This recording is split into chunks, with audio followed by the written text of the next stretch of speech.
guys, what's going on? It's Ash here coming at you today in Clash Royale. I hope you're all doing well today.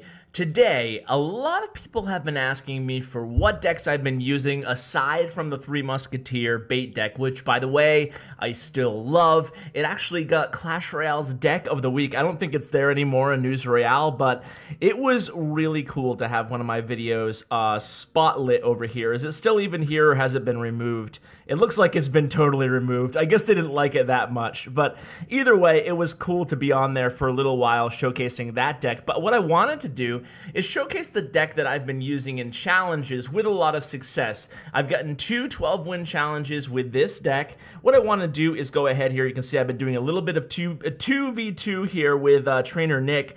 And what I beat this guy yesterday from 50 Kings, and he's right now 11th in the world, and he finished 46th in the world last season. I don't know who's actually on this account, but let's go ahead and take a look at the replay here, and we can get a feel for this deck and why I like it so much. So I've shared, obviously, plenty of Battle Ram decks on this channel before. I've also shared PEKKA decks before, but I don't think I've ever had the PEKKA Ram deck shared with you guys. Maybe one with Kairos, but this version is a little bit different. It has the ever OP Tornado in it, of course, synergizing so well with the Executioner. And you can see here with the Fire Spirits, they're an interesting addition to this deck. Unfortunately, totally mitigated there by that Executioner defensively on the other side.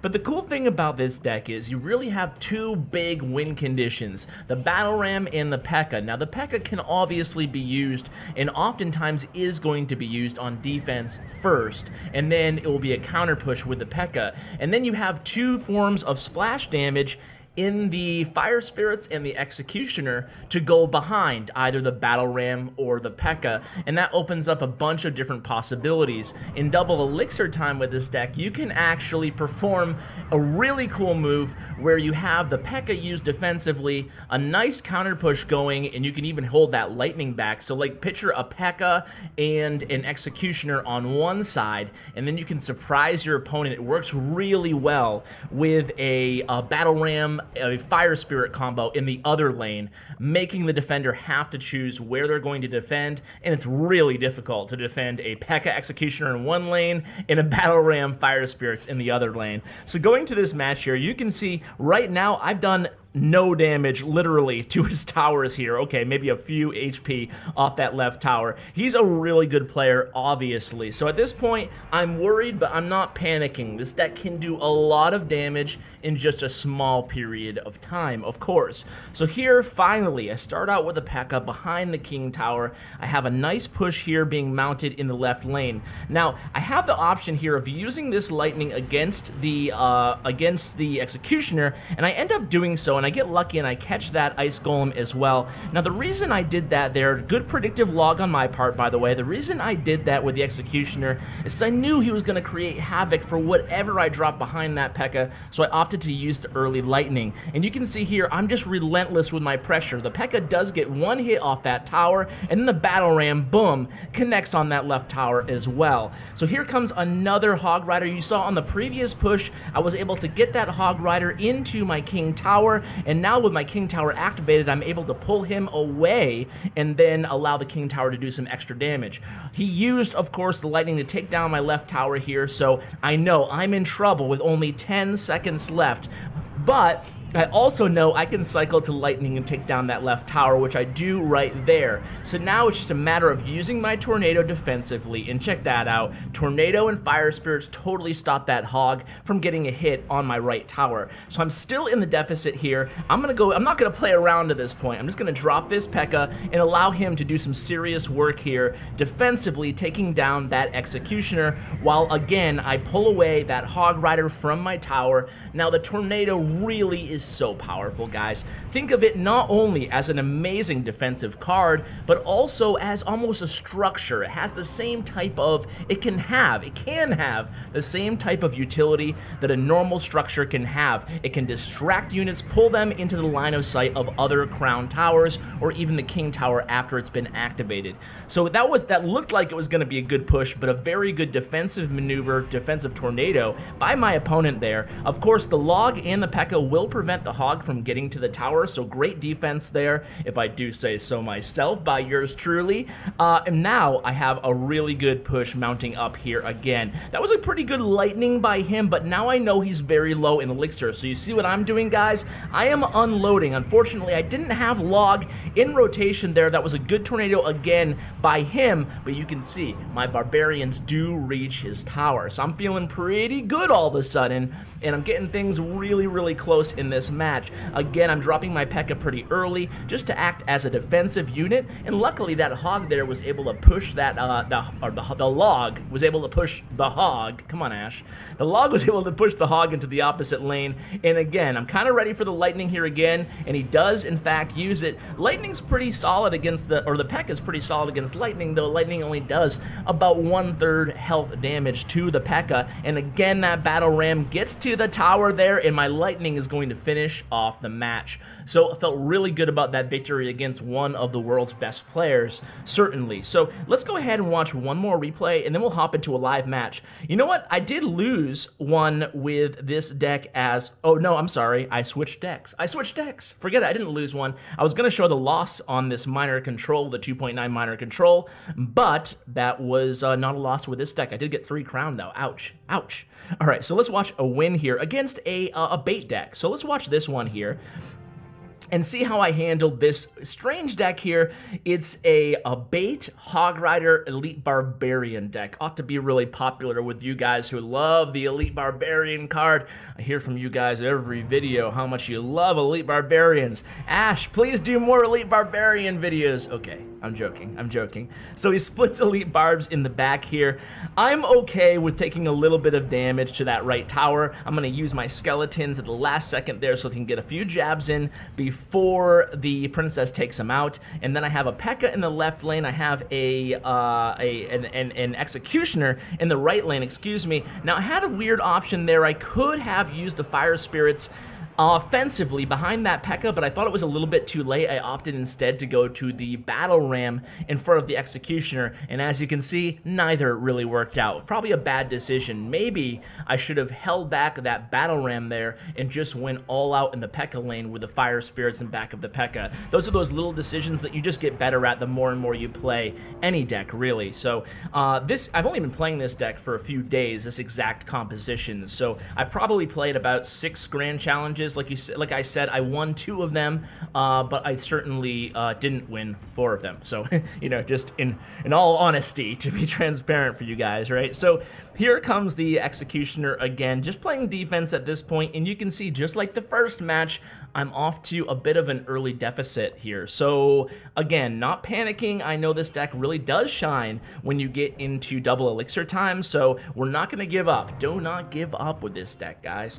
So the Elite Barbarians played very aggressively there into the right lane. I'm just going to use a tornado and fire spirits. I'm going to take another hit from one of those Elite Barbarians. Pesky, but it's okay. Now with a double elixir time approaching, I'm going to go ahead and drop the P.E.K.K.A. We're going to have a mammoth P.E.K.K.A push here in this right lane. So I know everything he's playing. I know what's going to be coming at me. The reason I dropped the P.E.K.K.A in the right lane is because he's so good defensively too. So basically he's going to mitigate any push that my opponent could possibly have in that lane. Obviously he's not going to send in the Hog Rider right into the P.E.K.K.A. That forces him to switch lanes. So now I'm going to go all out in that right lane there. So here comes the fire spirits behind the executioner, behind the battle ram, behind the P.E.K.K.A, and you can see how devastating of a push this is going to be. Meanwhile, I'm going into the left lane with a P.E.K.K.A and skeleton combo, and look at this. He commits so hard to defending in the right there that I'm able to get that P.E.K.K.A right in front of that tower there on the left. I dropped some fire spirits, unfortunately a good skarmy on his part, but look at this. I've pretty much tied things up. Well, not quite yet, but I'm getting closer. So here comes a battle ram again, going to make contact there, doing a ton of damage to that right tower. A needless wasted log there by yours truly, and there it is, the victory. So feeling pretty good about that one as well. And let's go ahead and hop into a challenge here. I am underway right now in a new grand challenge. Let's go for the 5th win. I'm 4-1 right now. Let me just make sure I have the deck selected. I do not. Good thing I checked. And let's hop into a live match, guys. So here we go. We are going against Dan 1016 from the Phantom Squad. We'll wish him luck, give him the thumbs up, and here we go, guys. So with this deck, you can go aggressive off the bat. I like to go aggressive in the opposite lane here. He has one little minion coming at me, so I'm going to go ahead and send in the Fire Spirits. Now, I'm not going to overcommit to this push here. I'm not going to go too crazy on my very first push of the game. That would be a mistake, so I just wanted to see what he defended with. We can see it was a Goblin Gang, and he came at me in the minions. So we're not sure exactly what kind of deck he's playing, but we do have the very small elixir of advantage right now. We're gonna go ahead and, okay, so that's not good. We have the P.E.K.K.A. We're going to pull these guys away. What that's going to do is allow me to log them back and at least only get one of those guys to my tower, the Elite Barbarians, at this point. So now we're going to really commit heavy here. So we know he's going to, okay, I thought he was going to be throwing some splash at my P.E.K.K.A. there. I'm okay with this though, honestly. I'm gonna take this golem down in just 1 second, and I'm gonna drop these Fire Spirits. Oh, just a little bit late on those Fire Spirits there. Was hoping I could take out those minions before they took down that Executioner there. So the P.E.K.K.A. has gone all the way back to the tower here, guys. It'd be tempting to get 2 P.E.K.K.A.s on the board here, but instead I'm gonna go ahead and battle ram, and then I'm gonna log here. So logging right now. And that was a predictive log there. I knew he was going to drop Scar me. I knew he had it in hand. That was his best counter to my battle ram. So I was able to get to the tower, and there we go. That's a much better than we were doing previously. This time, knowing that he's, you know, one to play the Elite Barbarians right at the bridge, I'm going to go ahead and do something. I'm going to drop the P.E.K.K.A. over here. Now I have skeletons in my hand this time, so I'm ready for the Elite Barbarians in the left, and he doesn't even drop them. So that I feel good about that. Now he does drop a pump. So with a deck like this, you can lightning the pump if you want to, but we're getting close to overtime. I think I want to just go super aggressive with this push instead. So here comes the push. I'm going to drop Battle Ram so I have something that's going to target that tower and cause him to have to defend more. So here comes the log. A little bit late on that log. I should have had it ready there. And then we're going to drop an Executioner way in the back to just kind of handle these Golemites. And then luckily Battle Ram gets to the tower there, feeling really good now. And you can see that decision to not lightning that pump actually worked out really well for us. Now, just because we want to defend here, we're going to drop the P.E.K.K.A. in the same lane as the Golem here, knowing that he was going to be attacking my left lane, and we're just going to sit pretty here. We're not going to overcommit. We're not going to do anything crazy.